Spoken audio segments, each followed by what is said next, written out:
Alright guys, so today we're going to learn about friendship skills. So the first thing you're going to do is either read this book aloud or play it for your class. This book talks about friendship skills, social skills, and what we're going to talk about in this lesson plan. So you can either play the video or read the book, or I would prefer to do both. You can play it and let the students interact with the board, or you can even read it and let them interact with you. There's so many different ways that you can do this, and the lesson plan is very flexible for you to better alternate it for your classroom and your students, seeing as that this lesson plan is created for a special needs classroom. So you'll just hit play. Better together. The ABCs of building social skills and friendships.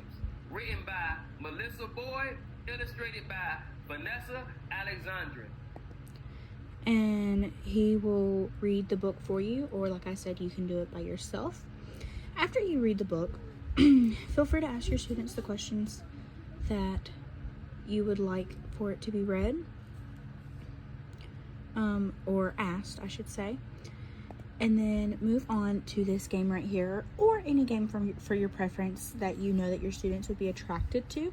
I chose this game because when you hit play, let's play with Elmo Elmo talks. and his school friend. Elmo's so glad you're here. Who should Elmo play with first?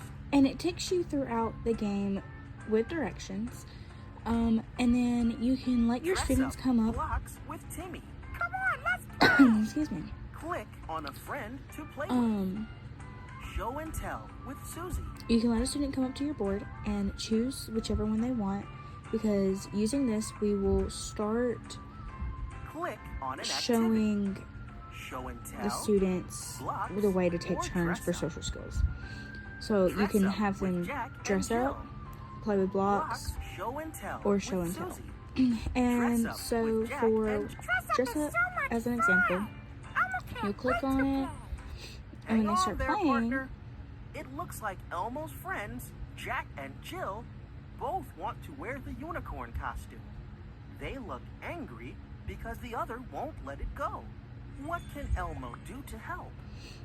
Tell No. them to share, tell them to take turns, or ask a grown-up. now it lets your student choose which one they would like to do in order to help the situation, and this will improve their social skills Click in on the what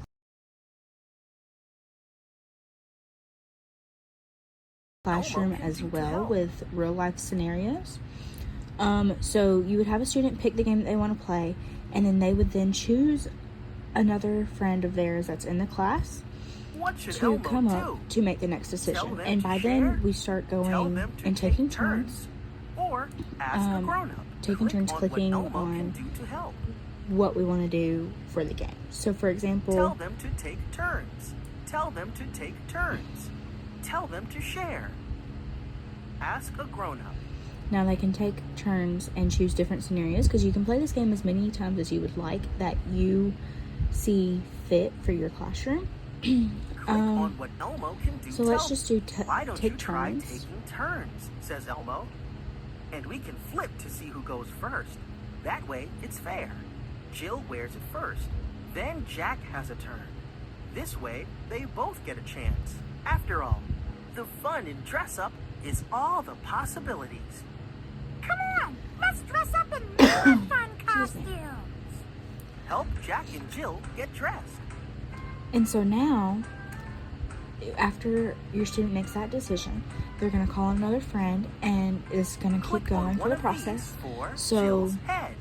one student will come up and choose one for one of the other ones, and then they would choose another student in your room to pick the next costume to go on to the next character on the screen, and so forth and so on, so that way they can make fun little costumes. They don't have to match. If your students want them to match, that's perfectly fine, and they just take turns You guys building their own look little great. costumes. Say cheese. And this is going to show them to take turns and to be nice with their friends. Now, after you play the game, Want to play you will again? Or play proceed. with another friend. Play. Who should You'll Elmo play proceed with over next? here. And you will have these downloaded on your own computer or printed off. These are friendship task cards, and you can download them to your computer and print them off for your students. There's questions and scenarios all throughout these cards.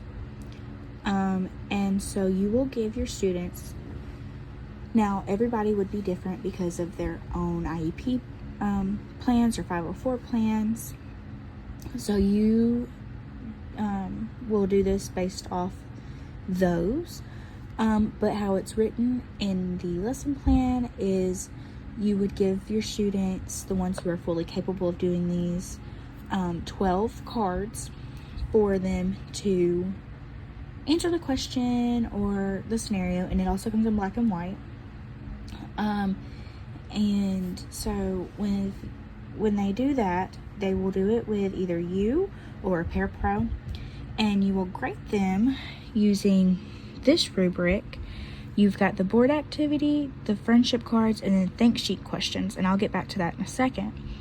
But you've got 3, 2, and 1 points for excellent, intermediate, and beginning.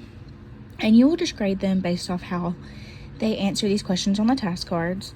So like I said, they're able to discuss at least 10 of the 12 that are given.